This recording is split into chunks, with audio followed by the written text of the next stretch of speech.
నిన్న టీడీపీ జనసేన 3 అభ్యర్థులను అయితే ప్రకటించారు. ఈ నేపథ్యంలోనే అనకాపల్లి ఎమ్మెల్యే కొంతల రామకృష్ణ గారి పేరు అయితే వచ్చింది. ఈ రోజు అమ్మవారిని కూడా దర్శించుకున్న ప్రస్తుతం మనతో మాజీ మంత్రి కొంతల రామకృష్ణ జనసేన అభ్యర్థి ఉన్నారు. సార్ చెప్పండి, ఏ విధంగా చూడొచ్చు మీకు సీటు కేటాయించడంపై ఎమ్మెల్యే అభ్యర్థిగా మీకు ఎమ్మెల్యే అభ్యర్థిగా అవకాశం ఇవ్వడంపై ఏ విధంగా చూడొచ్చు సార్?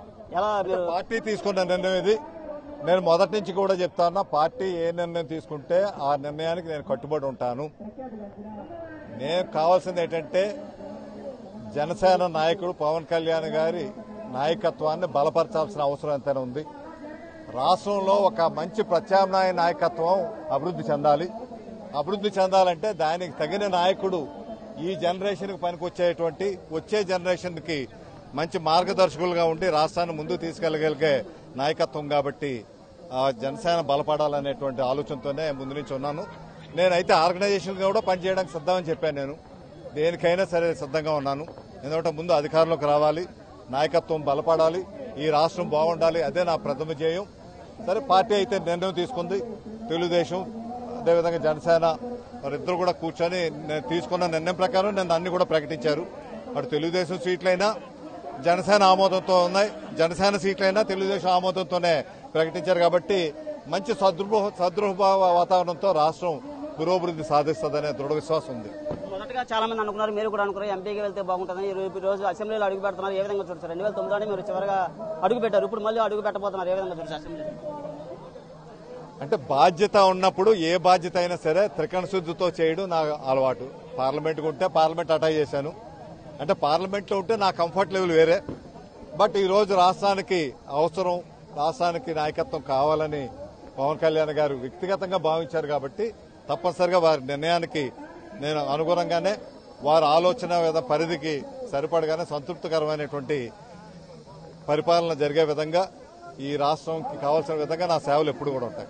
అనకాపల్లి అంటేనే టీడీపీకి కంచుకోవడం, అలాంటిది నిన్న చూడొచ్చు. నిన్న పూర్తిగా టీడీపీ నేతలు బయటకు వచ్చి ఆందోళన చేసిన పరిస్థితి, వాళ్ళతో ఎలాగ మీరు వెళ్లి సమన్వయం పాటిస్తారు?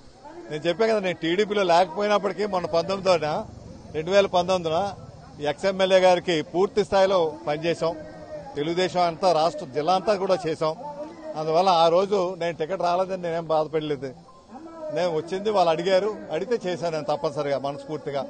అందువల్ల ఇప్పుడు కూడా వాళ్ళు అదే సౌహృద్భావంతో సహకరిస్తారనే పూర్తి విశ్వాసం అయితే నాకుంది. 24 సీట్లు కేటాయించారు, ఏ విధంగా ఉండబోతుంది సార్ రాష్ట్రంలో జనసేన? అంటే 24 సీట్లు అంటే తక్కువనే అనుకుంటున్నాను. చంద్రబాబు నాయుడు గారు కూడా పెద్దన్న పాత్ర తీసుకుని మరిన్ని సీట్లకు వస్తా ఎక్కువ చేసి కనీసం ఇంకో 10 అయినా సరే ఇస్తే బాగుంటుందని అయితే నా వ్యక్తిగత అభిప్రాయం. విశాఖ ఎంపీ నాగబాబు, అనకాపల్లి ఎంపీ నాగబాబు కూడా వస్తున్న ఒక ప్రచారం జరుగుతుంది. అంటే ప్రచారం జరుగుతోంది, చాలా మంది పేర్లు వచ్చాయి. ఇంకా పార్టీ అయితే అధిష్టానం ఇంకా నిర్ణయం తీసుకోలేదు. వారి నిర్ణయం తీసుకుని జనసేన పవన్ కళ్యాణ్ గారు తెలుగుదేశం పార్టీ కలిపి తీసుకున్న ఏ నిర్ణయానికైనా స్వాగతిస్తాం. ఎవరికైనా మనస్ఫూర్తిగా అందరూ పనిచేస్తాం. 3 పార్టీ పొత్తు రావచ్చు అంటారా బీజేపీ? ఇంకా మీతో ఒక ఆలోచనలో ఉంది? తప్పనిసరిగా నాకు పూర్తి విశ్వాసం ఉంది. బీజేపీ పార్టీ కూడా ఈ సంకీర్ణంలో భాగంగా, పొత్తులో భాగంగా వారు కూడా కలుస్తారు. త్వరలోనే వాటికి సరిపడే ప్రకటనలు కూడా వస్తాయి. ఎందుకంటే బీజేపీ రావటం వల్ల ఈ రాష్ట్రంలో పెండింగ్ లో ఉన్నటువంటి సమస్యలన్నీ కూడా పరిష్కారం చేసుకునేటువంటి ఒక అవకాశం వస్తుంది. ఎందుకంటే ఈ రాష్ట్ర ప్రభుత్వంలో వాళ్ళు కూడా భాగస్వాములు అయితే ఒక స్టీల్ ప్లాంట్ ప్రైవేటీకరణ జరగకుండా కాపాడుకోవచ్చు, ఒక పోలవరం ప్రాజెక్టు పూర్తి చేసుకోవచ్చు, ఒక ఉత్తరాంధ్ర సుజల సేవంతి పూర్తి చేసుకోవచ్చు, ఒక రైల్వే జోన్ పూర్తి చేసే అవకాశం ఉంది. అదేవిధంగా ఒక రాజధాని పూర్తి చేసేటువంటి అవకాశాలు అన్ని కూడా ఉన్నాయి. కాబట్టి రాష్ట్ర ప్రయోజనాల దృష్ట్యా వారు కూడా ముందుకు వచ్చేస్తారనేసి పూర్తి విశ్వాసం ఉంది. అమర్నాథ్ ఒక కనీసం ఇప్పటికొచ్చి పవన్ కళ్యాణ్ పేరు కూడా ఇంకా ప్రకటించలేదని ఒక ఆశీస్పదంగా నన్ను కామెంట్లు చేస్తున్న పరిస్థితి ఉంది. అది వారి విజ్ఞతగా వదిలేస్తున్నాం. పార్టీ నాయకుడు, ఆయన పూర్తి స్వేచ్ఛ ఉంది, ఎక్కడైనా చేయొచ్చు. ఆయన అంటే ఆయన ప్రజాస్వామ్యవాది కాబట్టే ఆయనకంటే ముందు ఆయన టీమును ముందు ప్రకటించాలనుకున్నారు. ఎప్పుడు కూడా నాయకుడు టీమును ప్రకటించాలా, ముందు నడిపించాలి. యుద్ధంలో ముందుండాలి, అదేవిధంగా ఆనందంలో వెనకుండాలి. అటువంటి ఆలోచనతో ఉన్నటువంటి నాయకుడు కాబట్టే తన పేరు ప్రకటించుకోలేదు. మీరు ఎమ్మెల్యే గెలిస్తే మళ్ళీ ప్రత్యేక హోదా మీద, రాష్ట్ర విభజన హామీల మీద ఏమైనా పోరాడతారు? తప్పనిసరిగా ఆ ఎజెండా అయితే పోదు.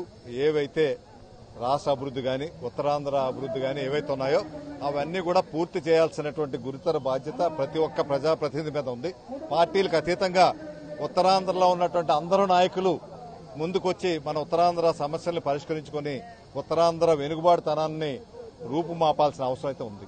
మేము ఎన్ని పార్టీలను మీరు రండి, మేము సిద్ధంగా ఉన్నాం, వైసీపీ జగన్మోహన్ రెడ్డి చెప్తాను, ఎక్కడెక్కడ సభలు నిర్వహిస్తున్నారు, దీని మీద ఏమంటారు? ఎన్ని పార్టీలను మీరు కలిసి రండి, పొత్తులు పెట్టుకుని నేను సింగిల్ గానే వస్తాను, సిద్ధం సభలు పెట్టి చెప్తున్న పరిస్థితి ఉంది. ఆయన విధానం ఆయన చెప్తున్నారు, మా విధానం పొత్తులతో కలిసి వెళ్దామని. ప్రజాస్వామ్యంలో పొత్తులు అన్నది ఏమీ పనికిమాలిన పనేం కాదే.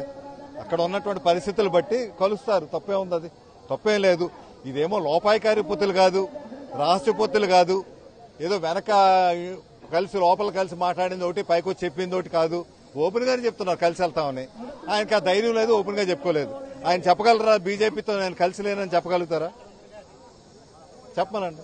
అనకాపల్లి ప్రజలు చాలా వరకు కొంతల రామకృష్ణ పేరు 2009 అయిపోయింది. ఇప్పుడు మళ్ళీ మీరు రాజకీయ అరగ్రేట్ చేస్తారు, ఇప్పుడు మళ్ళీ ఎమ్మెల్యే గెలబోయే అవకాశాలు కూడా ఉన్నాయి. ఏ విధంగా చూడొచ్చు? ప్రజల అభిమానం ఉన్నంతకాలం ఏవైనా చేయగలుగుతాను. నాలో శక్తి ఉన్నంతకాలం పనిచేస్తాం. ఈ రాష్ట్ర అభివృద్ధి ముఖ్యం కావాలి. ఈ రోజు అవకాశం వచ్చింది చేస్తాను, అవకాశం లేదా ప్రజా సమస్యల మీద వెళ్తాను. నేను అందువల్ల ఖాళీగా ఎప్పుడు కూర్చోలేదు.